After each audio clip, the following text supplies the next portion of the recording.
साथ ही जयपुर से एक खबर सामने आई है, जहां प्रतिभावान पात्र विद्यार्थियों को विभिन्न प्रोफेशनल कोर्स और प्रतियोगी परीक्षाओं की तैयारी के लिए मुख्यमंत्री अनुप्रति कोचिंग योजना लागू की जा रही है।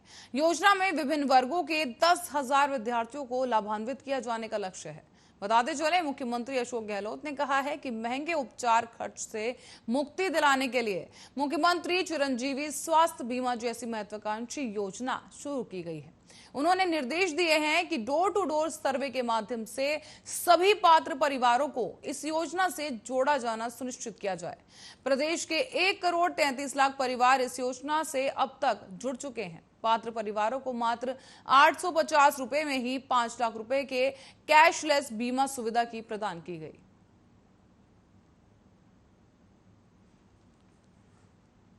और राजस्थान के अलवर में एक हैरान कर देने वाला मामला सामने आया है, जहां लूट के आरोप में 3 पुलिसकर्मियों को सस्पेंड कर दिया गया, तो वहीं एक आरोपी को गिरफ्तार भी किया गया है।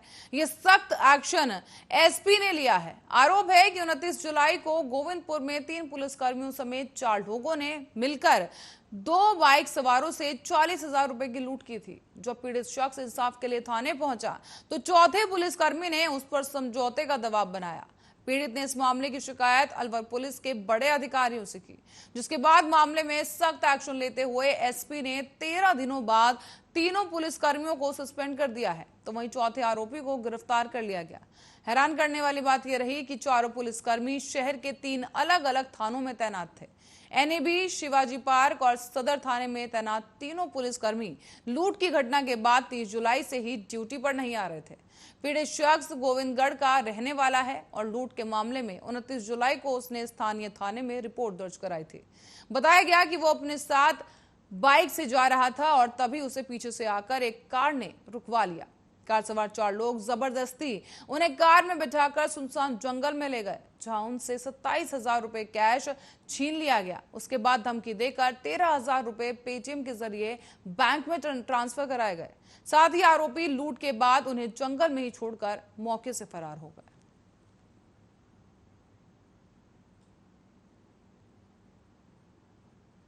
और इसी के साथ ही टोंक के कोतवाली थाना क्षेत्र के बर्फवाली की गली में पुरानी रंजिश को लेकर देर रात बदमाशों ने एक युवक पर हमला कर दिया। इससे युवक गंभीर घायल हो गया है, जिसमें युवक जिम से लौट रहा था कि तभी उस पर हमला कर दिया गया। इसकी सूचना मिलते ही परिजन मौके पर पहुंचे और युवक को शहादत अस्पताल में भर्ती कराया गया। काली पलचन क्षेत्र निवासी वकार देर रात करीब 11 बजे जिम से लौट रहा था। इस दौरान बर्फ वालों की गली में पहले से ही घात लगाकर बैठे 10 से 12 युवकों ने डंडे और लाठी से हमला कर दिया। उसके चिल्लाने की आवाज सुनकर आसपास के लोग बाहर तो आए, लेकिन हमलावर भाग गए। साथ ही आपको बता दें, अब गंभीर रूप से शख्स घायल हो गया है और बाद में मौके पर काफी लोग एकत्रित हो गए। उनमें से किसी ने घायल को पहचान लिया और बाद में इसकी सूचना लोगों ने उसके परिजनों को दी। कुछ ही देर बाद परिजन मौके पर पहुंचे और उसे सदाद अस्पताल में भर्ती कराया गया। इसका पता लगाने के बाद पुलिस अस्पताल पहुंची और जांच शुरू कर दी गई।